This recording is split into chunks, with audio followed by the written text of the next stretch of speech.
Hi everyone, today I'm going to be showing you the 3 hardest recipes I learned in culinary school, so I hope you try them yourselves and follow along. The first thing we're going to make is risotto. It's not that hard, I promise. All you're going to need to do is chop up an onion, grate some cheese, heat up some chicken stock in one pot. In the other pot, melt down your butter, add in your onions once it's melted, a little bit of salt, and cook this for about 3 to 4 minutes until it's translucent over medium heat. Okay, no color here, no caramelization, only softness and translucency from those onions.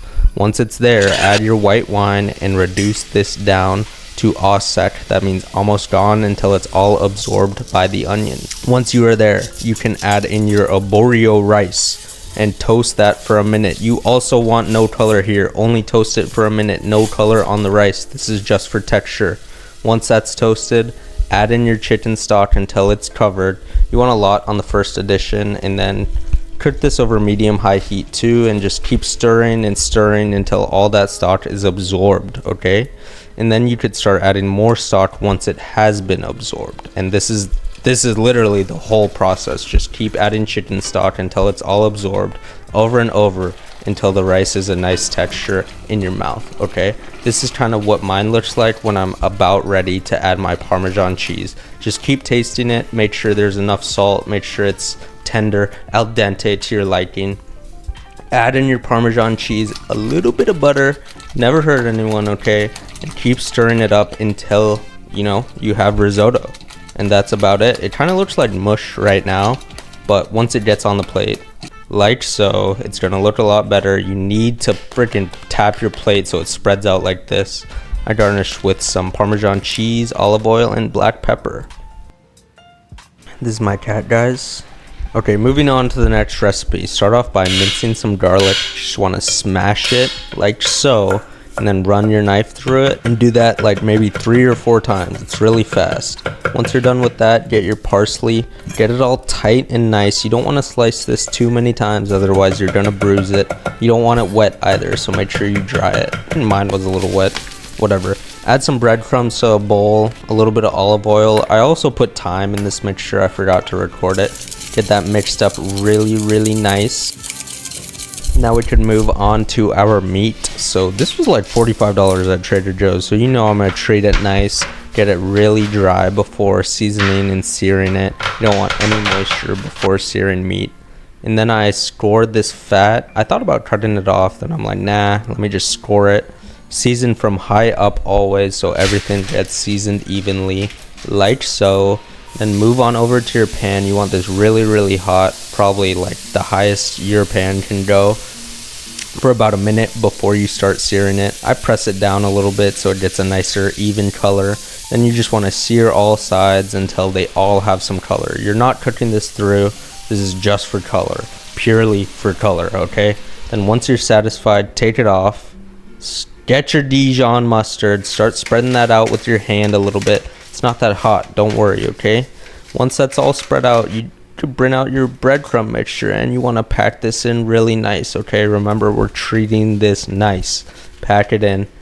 Once it is all nice and like packed in like so, you can just throw that into your 425 oven and wait about 10 minutes. You're going to want to use a meat thermometer for this, obviously, if you want to get it cooked perfectly.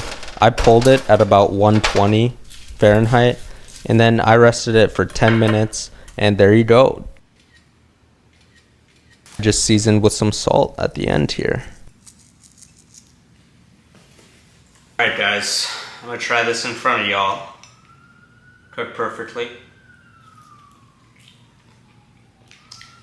Get out of here.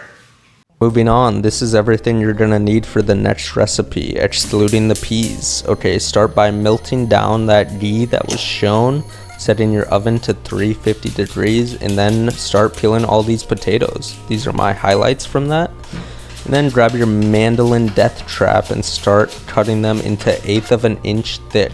And then dry those off once they're all cut up. You want them really dry.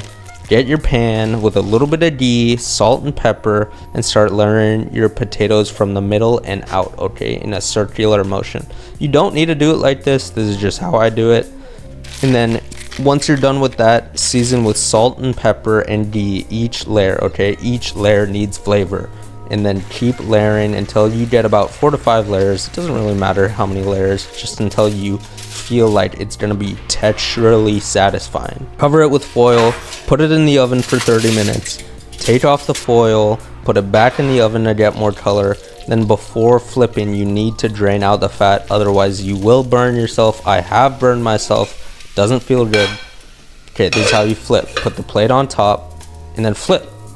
Pretty freaking easy. God damn it. Okay, let's try again. This time I'm not gonna crisp it up on the stove and just do everything like before.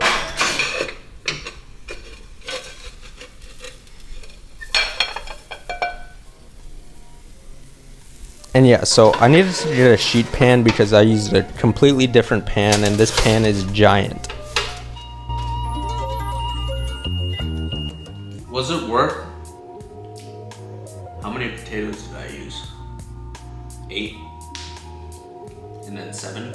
So let's just say, I know that's 15, but let's just say 13 potatoes, and all I'm eating is this part. That's good.